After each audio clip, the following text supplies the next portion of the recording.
Welcome back, my fellow programmers. Today on the program, we are talking about 4.4 nested iteration. Previously, we have talked about nested if statements. That's where we put if statements inside of other if statements. Today, we're talking about nested iteration, where we put a for statement inside of another for statement, or possibly even a while statement inside of another while statement. Our topic, nested iteration, our learning objective represent nested iterative processes. Imagine for a moment that you have been hired to make a cake for a 12th birthday party, but it's not just a birthday party for one person, it is a birthday party for quintuplets. So you need to make 5 different cakes, each with 12 candles on them. How this process would work is you would make a cake and then somebody would have to place 12 candles on top of that cake.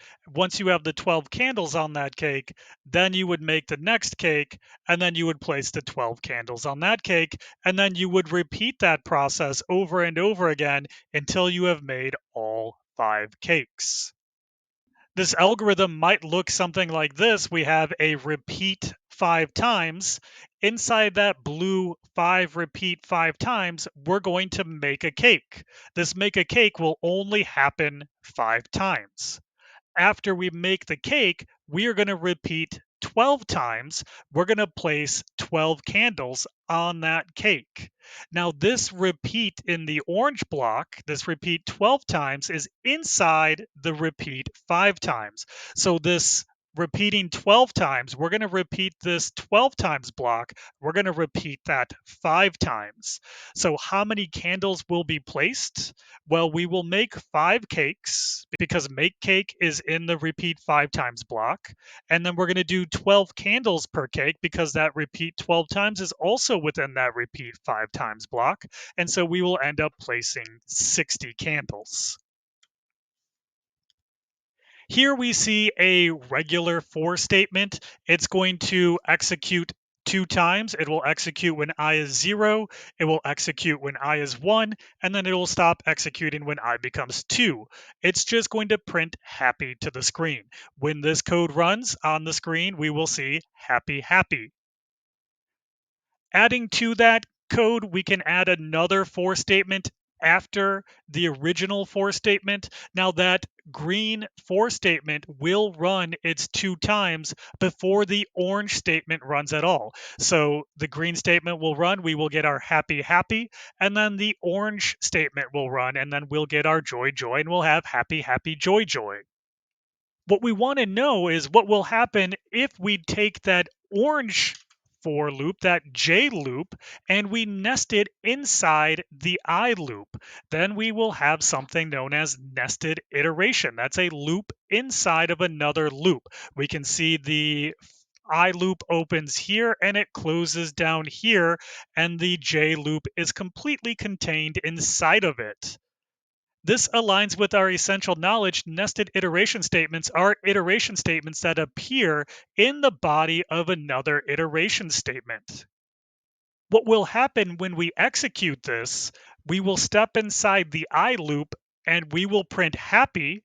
And then after we print happy, the J loop will run its entirety of its loop. It's going to loop for a J of 0, a J of 1, and a J of 2. The orange loop, the J loop, is going to loop 3 times and print joy, joy, joy. Then we go back up to the top of the I loop and we start over again where the I loop prints out happy, and then the J loop has to run in entirety printing joy, joy, joy again. So we would get happy, joy, joy, joy, happy, joy, joy, joy.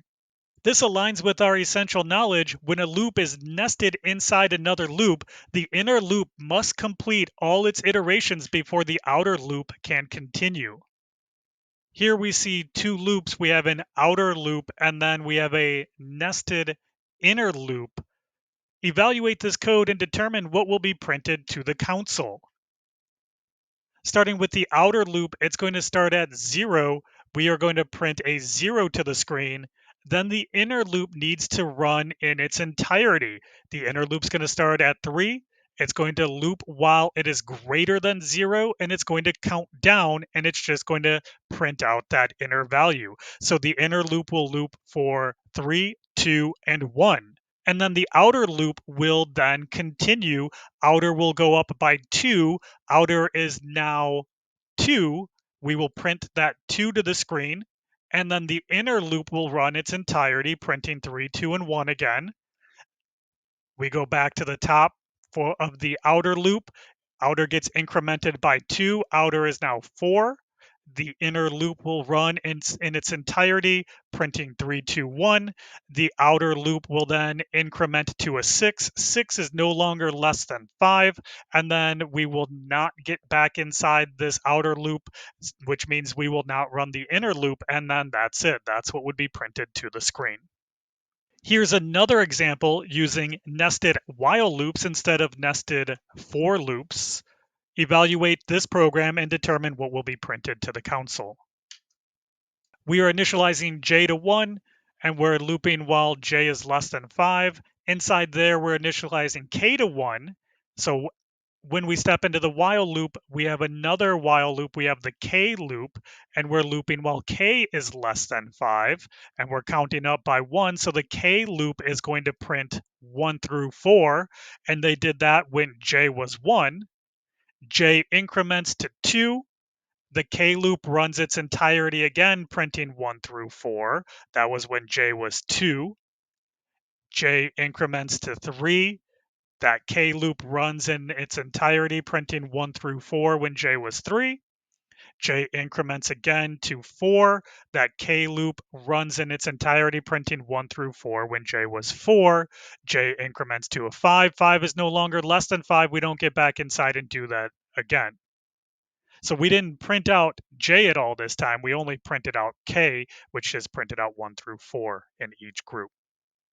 That's going to bring us to the end of this lesson. Rate how you are feeling about that learning objective. Read over your recap statement. Hit me up with any questions or concerns that you have regarding these concepts. Join us in our next video and keep programming.